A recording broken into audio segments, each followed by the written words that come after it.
السلام علیکم ورحمۃ اللہ وبرکاتہ۔ امید ہے کہ آپ تمام اللہ کے فضل و کرم سے بخیریت و عافیت ہوں گے۔ دعا ہے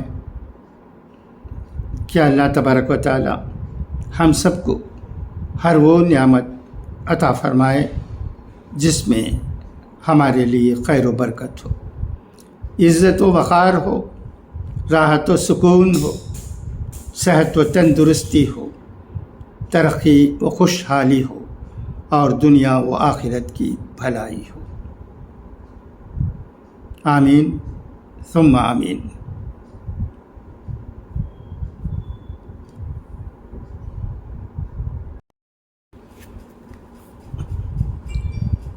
ہر دن ایک آیت قرآن مبین کا چوتھا سبق پڑھتا ہوں، سنیے گا۔ منافقوں کی نشانی قرآن کی زبانی۔ وَإِذَا لَقُوا الَّذِينَ آمَنُوا قَالُوا آمَنَّا وَإِذَا خَلَوْا إِلَىٰ شَيَاطِينِهِمْ قَالُوا إِنَّا مَعَكُمْ إِنَّمَا نَحْنُ مُسْتَهْزِئُونَ۔ ترجمہ: جب وہ منافقین مومنین سے ملتے ہیں تو اس وقت کہتے ہیں کہ ہم ایمان لائے، اور جب اپنے شیاطین کے ساتھ اکیلے رہتے ہیں تو کہتے ہیں کہ ہم تمہارے ہی ساتھ ہیں، ہم تو ان کے ساتھ مذاق کرتے ہیں۔ اہل کتاب نبی اکرم صلی اللہ علیہ وسلم کی نبوت کو دل و جان سے قبول نہیں کیا کرتے تھے، بلکہ جب مومنین سے ملتے تو ایمان کا وعدہ کرتے، اور جب مشرکین کے پاس جاتے تو کہتے ہم تمہارے ساتھ، اور مسلمانوں کے پاس ہمارا جانا صرف ایک کھیل مذاق ہے۔ ایسے بدبختوں کی اللہ تعالیٰ یوں مثال پیش کرتے ہیں۔ ان کی مثال اندھیرے راہوں میں منزل کی تلاش کرتے ہوئے جانے والے ان لوگوں کی سی ہے جن میں ایک آدمی نے آگ روشن کیا، جس کی روشنی سے سارے رہ گزر مطمئن چلنے لگے۔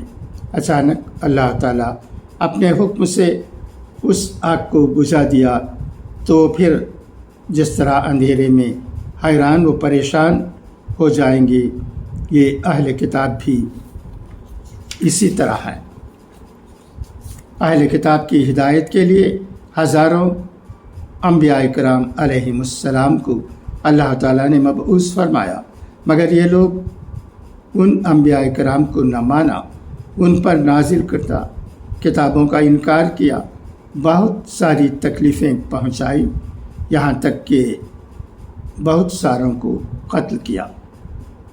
آسمانی کتابوں میں نبی آخر الزماں صلی اللہ علیہ وسلم کے متعلق جتنی بھی علامات و نشانیاں بیان کی گئیں، ان تمام کے سچ ثابت ہونے کے باوجود آخری نبی ان کے نسل و سلسلے میں ہی آنے کی ان لوگوں کی خواہش پورا نہ ہونے کی وجہ سے آپ صلی اللہ علیہ وسلم کی نبوت کو تسلیم نہ کیا، بلکہ آپ کو قتل کرنے کی بھی کوششیں کی۔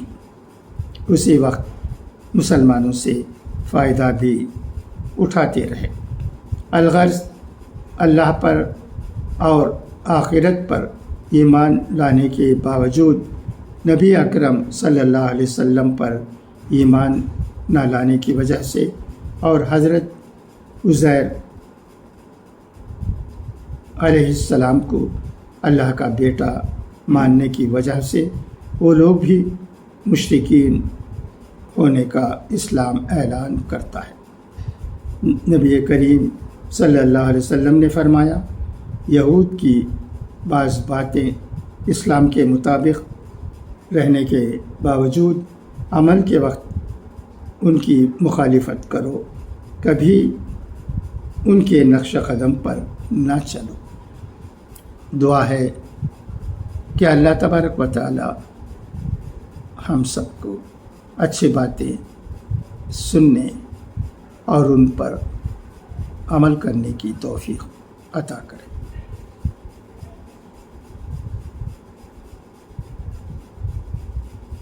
خدا حافظ، فی امان اللہ۔